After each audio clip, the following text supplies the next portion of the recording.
কৃষ্ণ। প্রথম গুরু মহারাজ ভক্তি প্রজ্ঞানজ্যোতি গোস্বামী ঠাকুরের চরণে শত সহস্র কোটিবার দণ্ডবোধ। অজ্ঞান তিনি নমস্য জ্ঞানাম জ্ঞানস্বরূপয়া চক্ষুমৃতম যেন তস্मै শ্রী গুরবে নমঃ। মুখং করোতি বাচালং পঙ্গুং লঙ্ঘয়তে গিরিযৎপদং শ্রীগুরুদিনতারিণী বাঞ্ছাকল্পতরুভ্যশ্চ কৃপা সিন্ধুভ্য এব চ পতিতানাং পাবনেভ্যো বৈষ্ণবেভ্যো নমো নমঃ। নারায়ণ নমস্কৃত্যং নরস্যৈব নরোত্তমং দেবীং সরস্বতী ব্যাসেন ততো জয়মুদীরয়ে। মহাদিদেবং করুণানিধিং তমালবর্ণ শ্রীসুতবরং অপার সংসার সমুদ্র সেতু ভজামহে ভগবত স্বরূপম। হরে কৃষ্ণ। রাধারানী ইউটিউব ধর্মকথা চ্যানেলের পক্ষ থেকে আমি প্রতিদিন আসি আপনাদের যে নিত্য ভগবত কথা শ্রবণ করা অন্যান্য দিনের মতো আজকে বিশ্রাম করাচ্ছি। আপনারা শ্রবণ করুন, সাবস্ক্রাইব করুন, লাইক করুন, শেয়ার করুন, সঙ্গে থাকুন।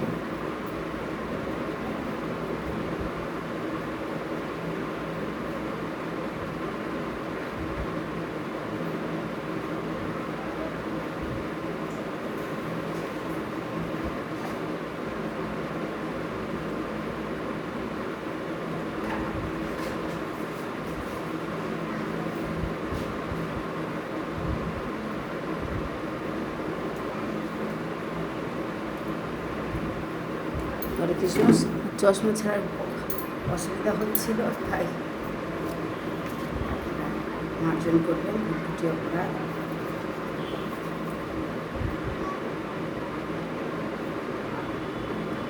যে শ্রীমদ্ ভগবত কথা ভগবান উপদেশ দিচ্ছে অর্জুনকে, সেই বাণী শ্রবণ করাচ্ছি অন্যান্য দিনের মতো আজকেরও আপনারা গীতা শ্রীমদ্ ভগবত গীতা বাণী শ্রবণ করুন। পদ্মগীতা। শ্রী ভগবান কহিলেন, মন হতে সর্বকার্য করিয়া বর্জন। অর্জুনকে ভগবান বলছেন, যবে অন্তরেতে হবে আত্মদর্শন। আত্মাতেই যারা আত্মা তুষ্ট হয়ে থাকে স্থিত পুচ্ছ বলা হয় তাকে। অবিচল সুখ দুঃখে স্পৃহাহীন যিনি, ভয়ে ক্রোধ দেশ শূন্য স্থিত পুচ্ছ তিনি। শুভাশুভ লোভী যিনি, তুষ্ট রুষ্ট হনন। অনাসক্ত হেন জন স্থিত পুচ্ছ হন। যেই রূপে কুর্ম করে অঙ্গ সংকোচন, ইন্দ্রিয় দমন করে স্থিত পুচ্ছগণ। আত্মাতে করিয়া রাখে নির্দিষ্ট যে জন, স্থিত পুচ্ছ বলি তিনি জানিবে তখন। ইন্দ্রিয় বিষয়ে হলেও বিরত, তবু আসক্তি থাকে গোপনে আসক্ত।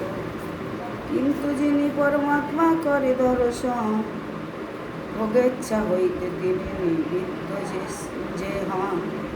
ইন্দ্রিয় সকল কথা বশে রহে যার, প্রতিষ্ঠিত পূজা স্থির জানিবে তাহার। বিষয়ের চিন্তা থেকে আসক্তি জন্মে,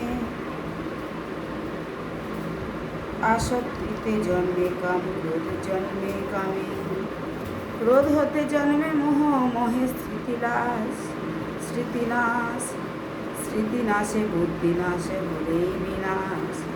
রাগ দেশহীন আত্ম বসেন্দ্রিয়গণে, ভঞ্জিয়া বিষয় শান্তি পায় জ্ঞানী জনে। চিত্তের প্রসাদে সর্ব দুঃখ নাশ হয়, প্রসন্ন চেতার বুদ্ধি প্রতিষ্ঠিত রয়। ধ্যান বিনা শান্তি লাভ প্রভু নাহি হয়, শান্তি বিনা কোথা হয় সুখের উদয়।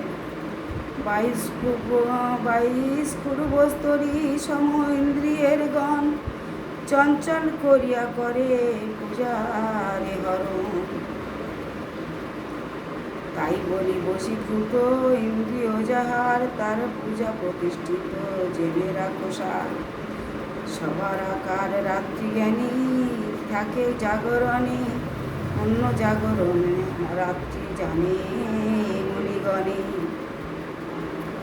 যেমন সকল নদী ঢালিলেও নি, হাস্য বৃদ্ধি নাই হয় সমুদ্র গভীর।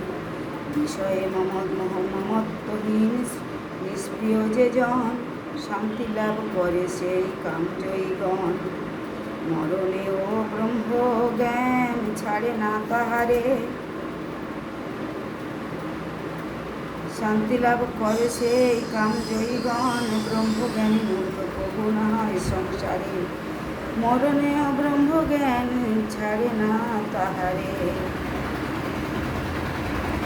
হরে কৃষ্ণ। দ্বিতীয় অধ্যায় সমাপ্ত। এর পরবর্তী অংশ তৃতীয় অধ্যায় পরে শ্রবণ করাবো। এই জিনিসগুলো লিখে বলছি, আপনারা সাবস্ক্রাইব করে লাইক করে শেয়ার করে শুনে থাকুন। নারায়ণ নমস্কৃতম নরসিংহম দেবীং ষষ্ঠীবাসী পথে বাঞ্ছা কল্পবশতঃ সিন্ধুভ্যেব চ পতিতানাং পাবনেভ্যো বৈষ্ণবেভ্যো নমঃ।